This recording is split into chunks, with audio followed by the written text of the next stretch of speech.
আসসালামু আলাইকুম, আপনাদের সবাইকে স্বাগত জানাচ্ছি আজকের এই ক্লাসে। আপনারা সাবজেক্ট ভার্ব এগ্রিমেন্টে কালেকটিভ নাউনের নাম শুনে থাকেছেন। কালেকটিভ নাউনটা কি? কালেকটিভ নাউন হচ্ছে a group of word. Group of word মানে কি?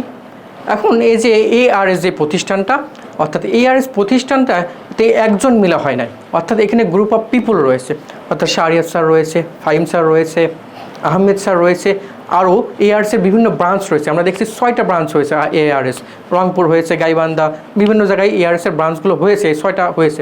তখন এই যে ARS যে প্রতিষ্ঠানটা, এটা একটা কালেকটিভ নাউন, এটা একটা কালেকটিভ নাউন, কেননা এখানে গ্রুপ অফ ওয়ার্ড আছে, গ্রুপ অফ পিপুল আছে।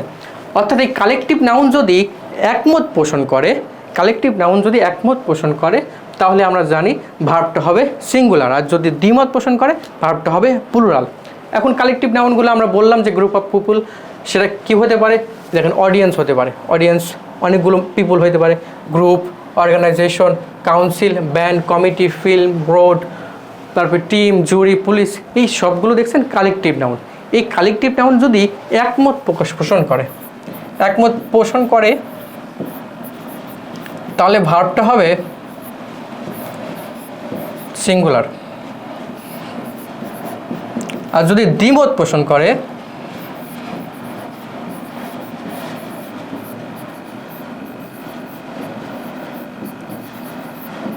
তাহলে ভার্বটা হবে প্লুরাল। এখন এক্সাম্পল দেখি, অর্থাৎ তারা একটা ডিসিশনে পৌঁছেছে, অর্থাৎ তারা প্রপোজালে পৌঁছাইছে, অর্থাৎ এখানে একমত না হলে তো কোনো প্রপোজাল পৌঁছাইতে পারে না। অর্থাৎ এখানে ভার্বটা হবে সিঙ্গুলার, যেহেতু এখানে সিঙ্গুলার হবে সেখানে এখানে ইটস হবে, যদি প্লুরাল হতো তাহলে দেওয়ার হতো।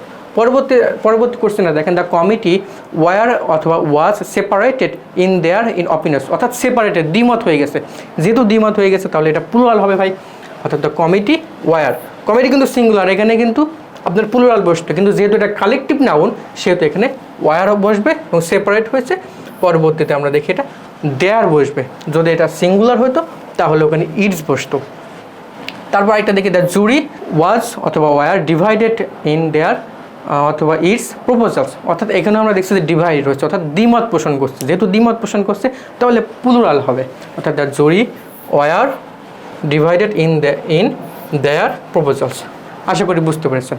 তো এই ছিল কালেকটিভ নাউনের বিষয়। ধন্যবাদ সবাইকে।